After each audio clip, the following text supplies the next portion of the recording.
اهلا بيكم في محاضرة جديدة من MK Frontend Academy. النهاردة هنكمل مع بعض شغل على البوتستراب. تعالوا نكمل مع بعض المشروع اللي احنا بدأناه ونشوف وصلنا لأنهي مرحلة.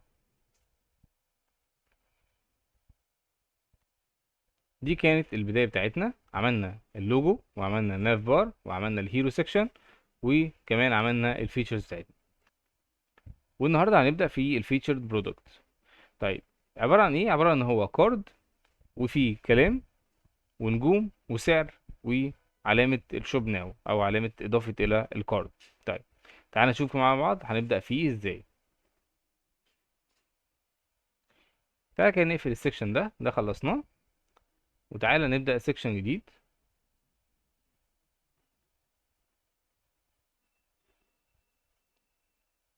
ونسمي السكشن ده أو نديله كلاس ونسميه برودكت. جوه البرودكت هنعمل ديف، وأول ديف دي هتبقى خاصة ونسميها مثلا التكست، وهيبقى فيها ال H1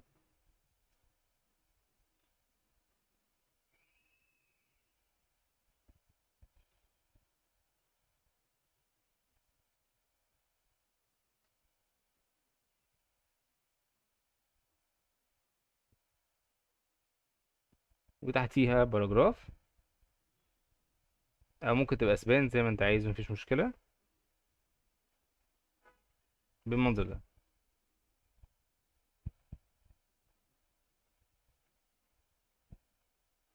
عايزين ايه دلوقتي؟ عايزين نخلي الكلام نفسه يبقى بولد او خط والنص بتاعه يبقى بولد، والكلام اللي تحت ده يعني الى حد ما مفيهوش اي مشكله، وعايزين نخلي كمان العنصر يبقى في النص. تعال نشوف مع بعض هنعملها ازاي.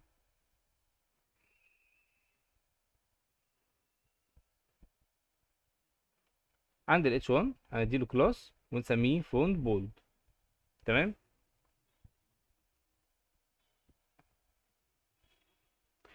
وعند الديف الاساسيه هنخلي تكست ونخليها مثلا تكست سنتر، ونديله كمان تكست كابيتالايز، بحيث ان هو يبقى اول حرف من كل كلمه بالكابيتال لتر. تمام.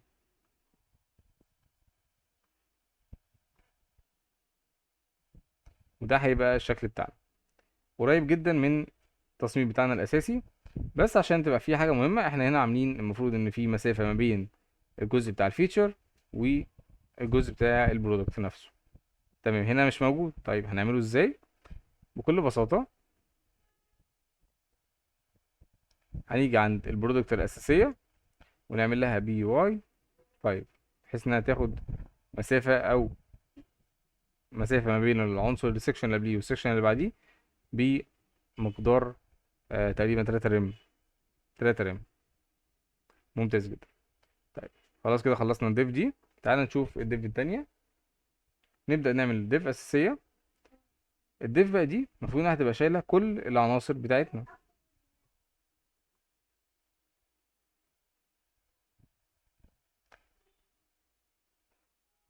طيب تعالى كده نشوف البوت ستراب قال لنا ايه. ادي البوت ستراب، ونعمل سيرش على الكارد. قالك الكارد ممكن تبقى عاملة ازاي وده اشكالها. طب تعالى نشوف كده مع بعض تبقى عاملة ازاي. قالك ده السيمبل كارد بتاعته.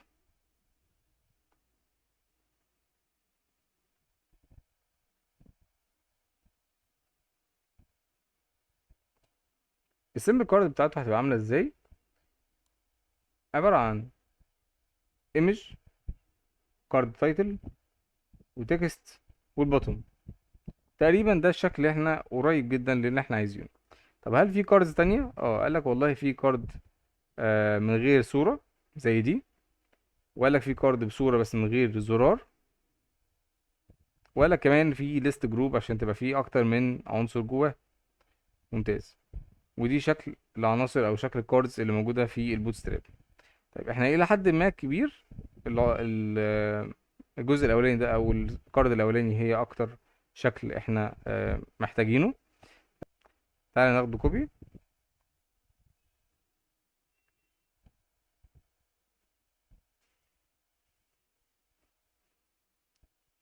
ونروح على الاندكس بتاعنا ودي نعمل هنا الديف بتاعتنا. يبقى دي في ديف اساسيه وديف خاصه بالكارد. تمام. تعالى بس نعمل لها تنسيق عشان نبقى عارفين دي بتاعت مين.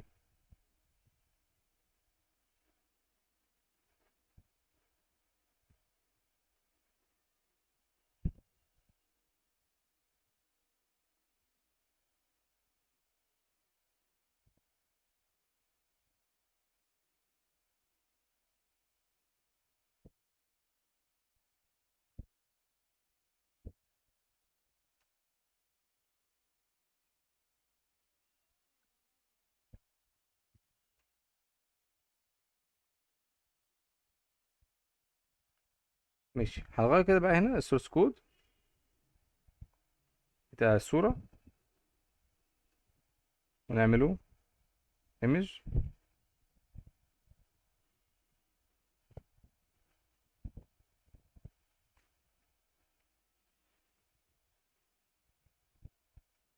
وادي برودكت ونعمل مثلا F1. تمام. وادي كارد بادي نخليه زي ما هو بس، وبعد كده نشوف اصلا التصميم بتاعنا هيبقى عامل ازاي.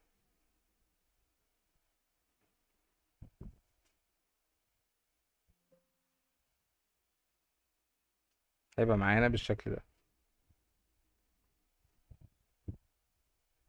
كويس جدا، الى حد ما شبه التصميم بتاعنا اللي احنا عايزين نعمله، مع شوية تفاصيل بس هنزودها مع بعض. تمام. طيب خلينا بقى نشيل، خلي ال H5 مفيش مشكلة، بس نزود فوقيها سبان، والباراجراف مفيش مشكلة، والاي دي برضو هنمسحها.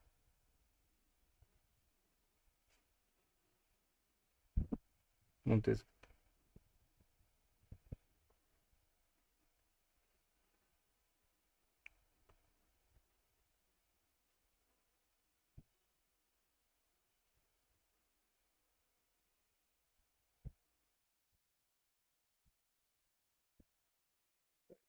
ممكن نعمل بقى في الاسبان دي نخليها كلمة اديداس كمثال،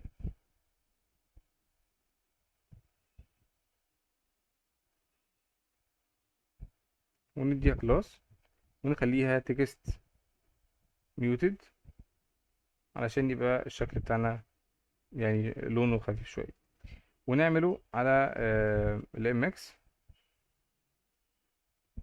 او الام واي، ونعمله مثلا 2.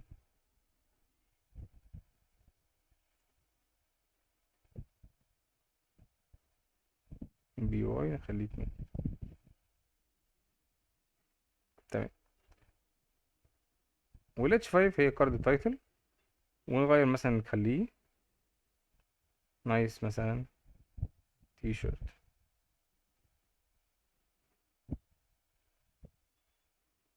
ممتاز. هنخلي بس الكارد تايتل هو المفروض اصلا مديله هو يعني ككلمة كارد تايتل او الكلاس اللي اسمه كارد تايتل هو مديله بس مارجن. طيب انا عايز بس اخلي التكست بتاعه بولدر مثلا، يبقى نخلي الفونت ويت بولد، وادي برضو تكست كابيتالايز. ممتاز. والبي يعني ما فيهاش اي مشكله، هي كارد تكست برضو وهو عامل له مارجن بس. ممكن نخليه نعمل له بادنج توب، ونخليه مثلا 3.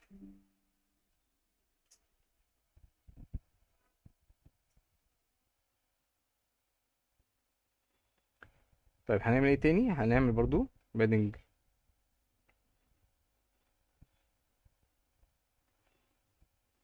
للعناصر دي. ال H5 ممكن نعمل لها برضو بادنج توب ونخليه مثلا 2. ماشي ممتاز جدا. طيب عايزين نعمل ايه تاني؟ المفروض ان احنا عايزين دلوقتي نعمل الجزء اللي تحت. تعال نشوف بس التصميم الاول بقى عامل ازاي عندنا بالمنظر ده. شكله الى حد ما جميل جدا. ماشي. عايزين نعمل ايه؟ فادي التصميم بتاعنا الاساسي، هو اخد اطار الاول، ولما تيجي تقف عليه في عنده شادو كده بيحصل عشان يهديك الاحساس ان هو بيبرز او بيبقى ظاهر اكتر شويه. طيب ده ممكن نعمله ازاي؟ ده على طريق ان احنا نختار الديف الاساسيه اللي احنا كنا شغالين عليها.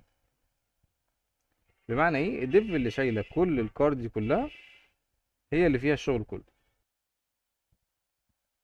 احنا بقى عايزين ندي الكلاس الاساسيه، هنديها الديسبلاي فليكس، بحيث ان العناصر تيجي جنب بعض لما نزودهم. وندي الكارد نفسها ندي لها شادو، وممكن نعمله كمان شادو سموث.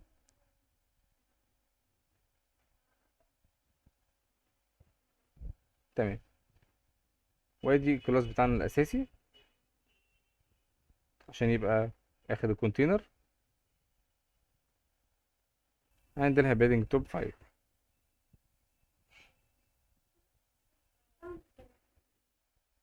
ده كده هيبقى الشكل بتاعنا. تمام. كده فاضل لنا ايه؟ تعالى كده نشوف ايه اللي فاضل في التصميم بتاعنا. يبقى كده فاضل ان احنا نحط الريتنج بتاعنا، ونحط الكارد بتاعتنا او الشكل بتاعنا، ونحط المبلغ بتاعنا. ممتاز. تعالى كده نشوف مع بعض ازاي هنبدأ نشتغل عليه. اول حاجه هنعملها هنعمل ديف، والديف دي هتبقى جواها اول حاجه الايمج، الصوره، والصوره بتاعتنا موجوده في ملف الايمجز وريتنج. حاجه تانية هنعملها هنعمل ديف كمان، وهنعمل جواها ايمج تانية، والصوره بتاعتنا هتبقى كارت. وتحت الديف التانية دي هنعمل مثلا ممكن نعمل سبان مثلا. تعالى نشوف مع بعض الشكل هيبقى عامل ازاي. طبعا الشكل هيبقى خزعبلي شويه لان احنا لسه ما حطيناش اي ستايل ليهم. طيب تعالى نشوف الستايل. اول حاجه الديف الاساسيه اللي هي شايله كل الحاجات دي كلها ممكن نعمل لها ديسبلاي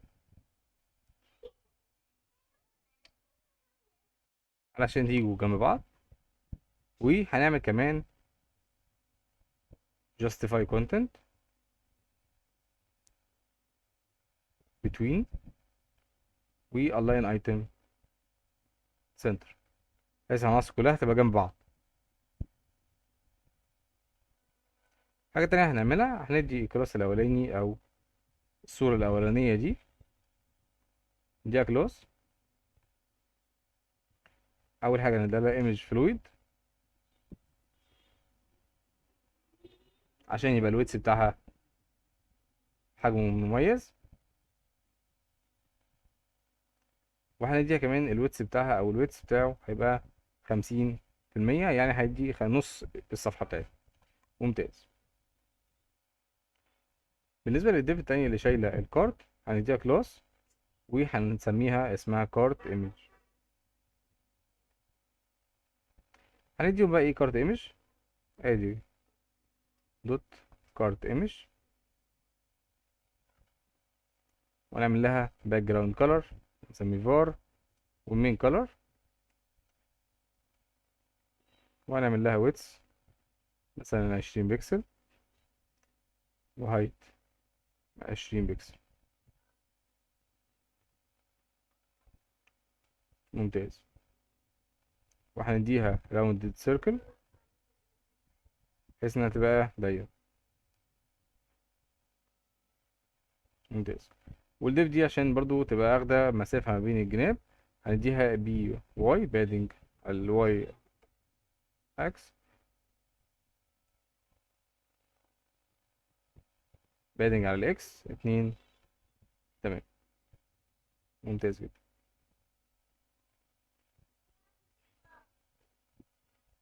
ماشي كده كل حاجة ممتازة معانا. تمام. والديف الأخيرة هي السبان بتاعتي. ممتاز.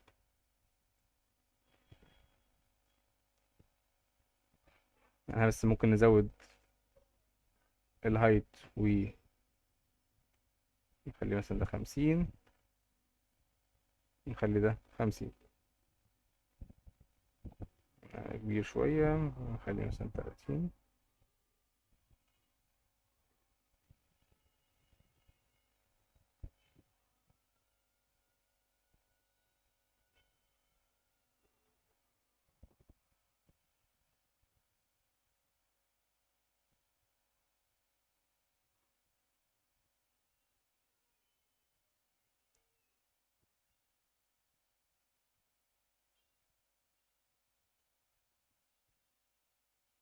40 مناسبة جدا. ممكن كمان نخلي الاسبان في جزء لوحده منفصل ونديله كلاس ونعمل له بادنج على الاكس برضو 2، بحيث ان هو يبقى في نفس المسافة. او ممكن كمان نخلي له البي على طول بس هو الاتنين. ممتاز.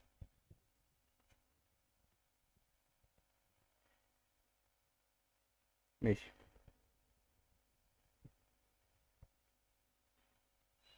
عندنا ايه تاني بقى احنا هنبدأ نعمله؟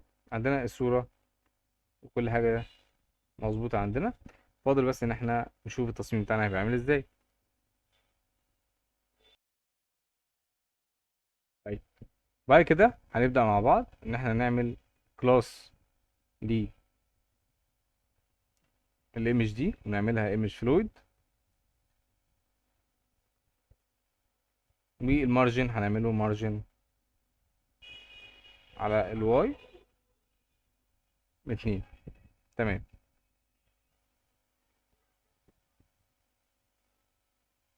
ممتاز كده. تعالى نشوف مع بعض الشكل هيبقى عامل ازاي. هيبقى المنظر بتاعنا بالشكل ده. تمام. وادي كده شكل الكارد بتاعتنا. تمام. دي الطريقة الأولانية، قد تكون فيها صعوبة شوية أو الشكل بتاعنا مش ظاهر بنفس التصميم. وهننتقل دلوقتي للنظام التاني أو الشكل التاني اللي احنا عايزين نعمله. في عندنا حاجة اسمها الفونت أوسم.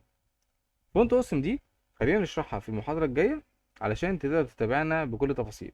ولكن كده احنا يعتبر خدنا شكل الكارد بتاعنا وعملناه بنفس التصميم. في المحاضرة الجاية هنبدأ نشتغل على نفس التصميم بالظبط، ولكن كل اللي هيختلف معانا هنشتغل على حاجة اسمها الفونت أوسم.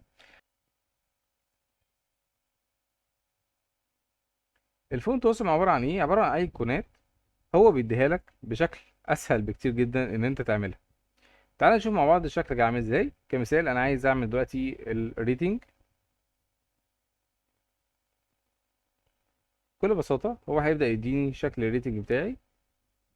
دي مثلا شكل، أو ممكن يبقى يديني ستار